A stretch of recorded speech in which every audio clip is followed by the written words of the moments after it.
사이토 히토리 씨의 괜찮아, 분명 다 잘 될 거야. 오늘은 법칙은 영혼을 성장시키는 시스템이다 낭독하겠습니다. 이런 법칙은 무엇을 위해 존재하는 걸까요? 한마디로 설명하자면 영혼의 성장을 위해서라고 할 수 있습니다. 우리의 영혼은 몇 번이고 다시 태어납니다. 그런 과정에서 다양한 경험과 체험을 하며 영혼의 성장을 꾀하지요. 우리는 태어날 때 이 인생 속에서 어떤 경험과 체험으로 영혼을 성장시킬 것인지 계획하고 세상에 나옵니다. 부모님이나 형제 그리고 만나는 사람 등에 걸맞은 환경을 선택해서 태어나는 것이지요. 그러나 우리는 태어남과 동시에 이번 생의 목적과 전생의 일 등 영혼의 기억을 쉽사리 떠올리지 못합니다. 왜냐하면 그러는 편이 영혼의 성장에 도움이 되기 때문입니다. 하지만 그렇게 되면 목적지가 어디인지 알 수가 없어서 길을 잃기 쉽지요.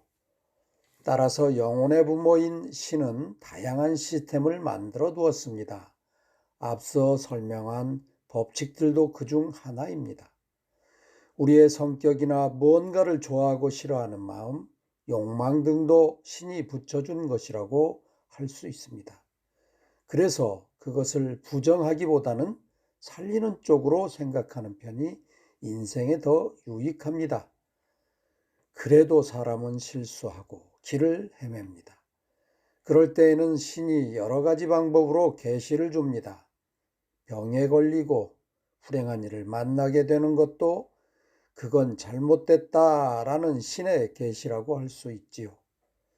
건강에 문제가 생기는 것도 어딘가가 잘못됐기에 생기는 일이고, 행복해지지 못하는 것도 근본적으로 무언가가 잘못됐기 때문입니다.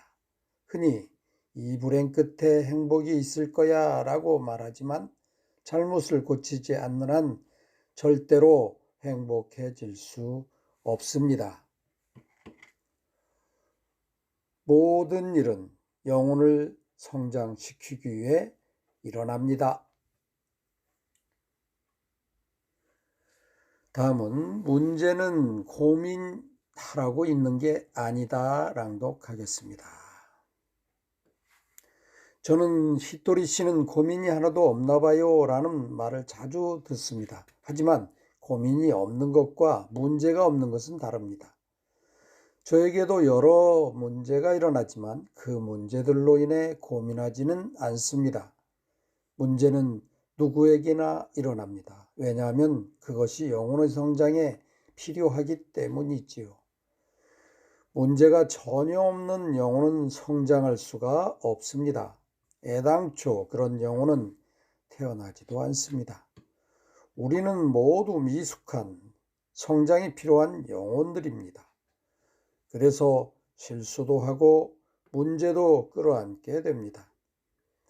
하지만 미숙하다는 건 아직 완성되지 않았다는 뜻입니다. 그래서 아직 더 성장할 여지가 생기지요. 우리는 문제를 고민하기 위해 태어난 게 아닙니다. 문제를 해결하기 위해 태어난 것입니다. 그 문제를 해결했을 때 영혼에 성장하게 됩니다.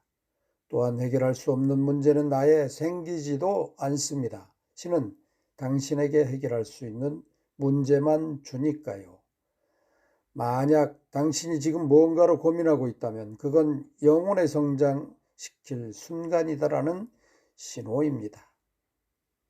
그러니까 이 문제를 통해 내 영혼을 성장시킬 수 있는 해결책은 무엇일까라고 생각해 보세요. 분명 당신의 가슴 속에 그 대답이 숨어 있을 겁니다. 3장에서 소개한 세 가지 법칙은 무엇을 위해 존재하는지 그 이유를 가만히 곱씹어 보는 하루 되셨으면 좋겠습니다. 감사합니다.